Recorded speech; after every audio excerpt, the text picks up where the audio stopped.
Hey folks, Mark Scroggins. Andrew Johnson here. Back for another episode of Love and Money in Texas. Been a little while since we've done one of these. Dude, it's been so long, Mark, you almost forgot the name of the podcast. I did almost forget the name of the podcast, as a matter of fact. So let's see. When we last did this, I think most people were not traveling. There wasn't a whole hell of a lot that you were allowed to do. That has changed a little bit since then. It certainly has. We are seeing relaxation of a lot of rules, and I think businesses are starting to take their will as to how they want to enforce various COVID things, which is nice to see.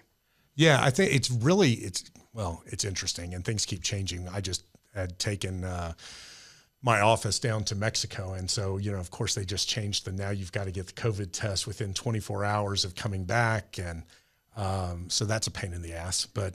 And vaccine passports are still on the docket, right? Are we going to see an implementation of legislation that requires us to have documentation to get back in the United States with the vaccine? So that's going to be incredibly interesting. It seems, though, like the European Union is really moving forward with the whole thing of, the vaccine passport, which, frankly, I don't have a problem with. I don't give a shit. I mean, I'm vaccinated and I got a booster. I mean, so I don't really care. I don't understand.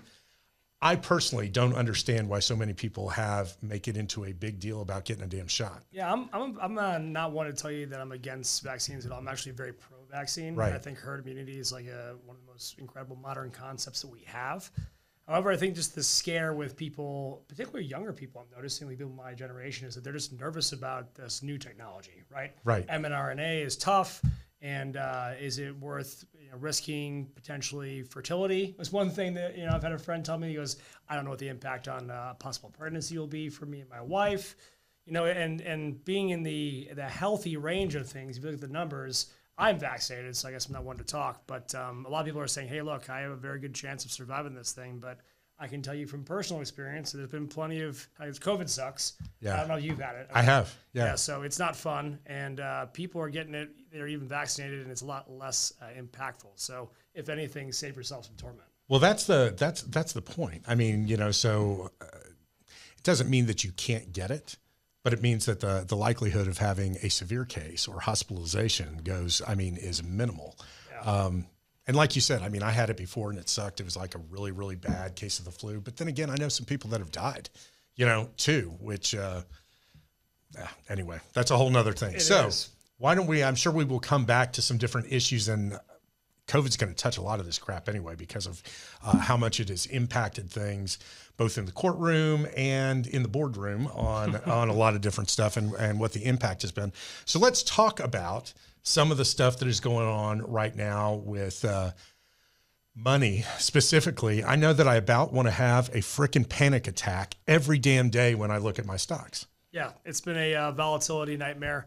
We are anticipating rate hikes happening next year. The Fed has already signaled in their meeting on Wednesday that we're going to have what's called tapering. So they are no longer going to be buying as many bonds in the open market, and they're really trying to increase the interest rate to combat inflation. We've seen an estimated north of 4.5% inflation rate, depending on how way you look at it. And so that means that for all of you sitting with cash in your checking account right now, you're literally losing a lot of money, because I know that no banks with a zero rate environment are going to give you any interest rate.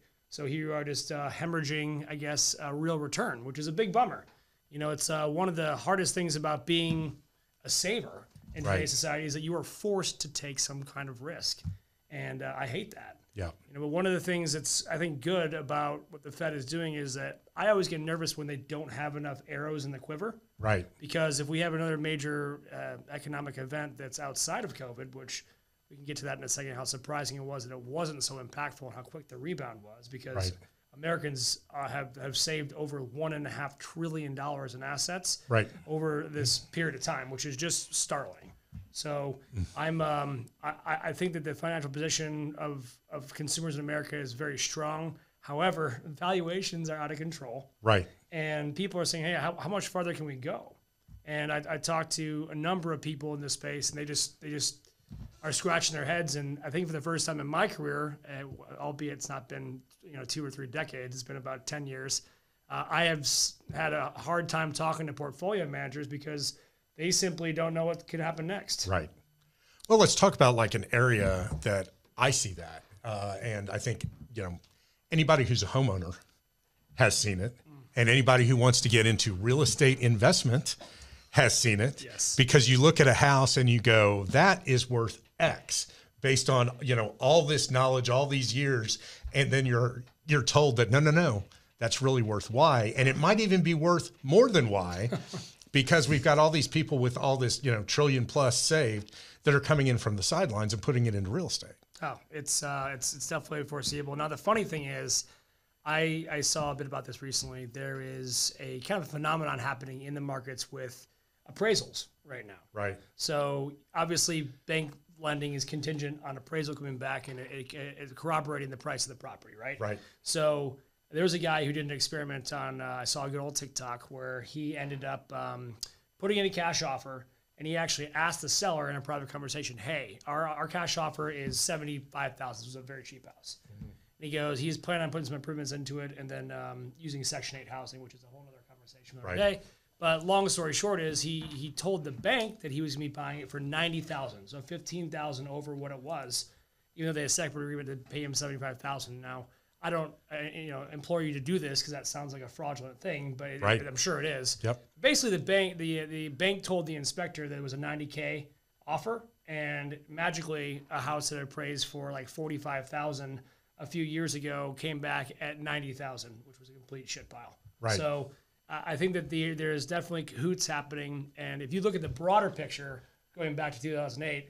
That's a bit terrifying because I was just going to say, it sure smells the same, doesn't it? This is sure starting to feel like what it was before. At least you can't have a stripper go out and get like 3 houses you can refi in every 90 days. It's changed a bit from that landscape. Well, and package the really shitty mortgages together, and all of a sudden it's A+. Well, it's A+. What's really funny is, that's a good point, Mark. Back in 2020 when we did see kind of this flash crash with the COVID pandemic rearing its ugly head in the markets, one of the most fascinating asset classes to look at was called ultra short and short duration bond funds. Okay. Now, for all those uninitiated, what that is a great tool for institutional investors to tell retail investors, hey, this is a cash-like equivalent.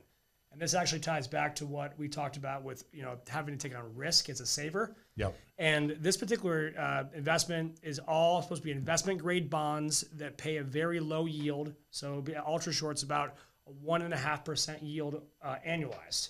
So it's better than cash, which is paying you maybe 10, 20 basis points, which is 0.1%. But this was supposed to be a safe haven.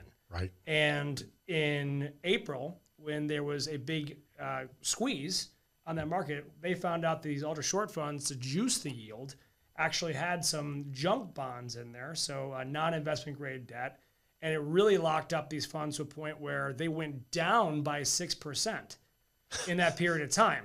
So if you took what was sold as a cash equivalent and you lost a net 7% from where the yield was projected to, that's a really tough thing to swallow as an investor, and just it shows you what the inherent risks are in this market right now. Because I think for the first time in a long time, fixed income might not even be worth it. Right. Because if that's going to happen again, if we have a pinch where we need to get our money out and we can't trade the bonds and they get eaten up in that short period of time, then you're going to lose a ton of money. It's scary. That is, so this kind of leads to another area that I want to talk a little bit about, the Elizabeth Holmes trial and Theranos and all of that. But this brings up a question to me of, so from a financial side, I mean, what or who is actually out there to make sure that the investment that is propounded is actually what the investment is? Because that scares me to death. I mean, when you just brought this up, okay, those are not terms that I had heard before, but it also scares me as a divorce lawyer, because when I'm providing advice, and a lot of the time I'll have a CDFA or another financial person like yourself come in and assist in looking at different assets of a lot of the high net worth folks that I represent. And we're looking at what is the, 100,000 doesn't always equal 100,000. So what I mean there, folks, is like, if you're the non-moneyed spouse, 100,000 cash is better than 100,000 in options. Okay. Because it's money, it's tangible. Right now you got access to it and you can do whatever the hell you want with it. But if you're looking at something that is rife with all of these different investments, and some of them are represented as a cash equivalent or a safe investment, how do we know what entity is out there to actually verify that it is what it is stated to be?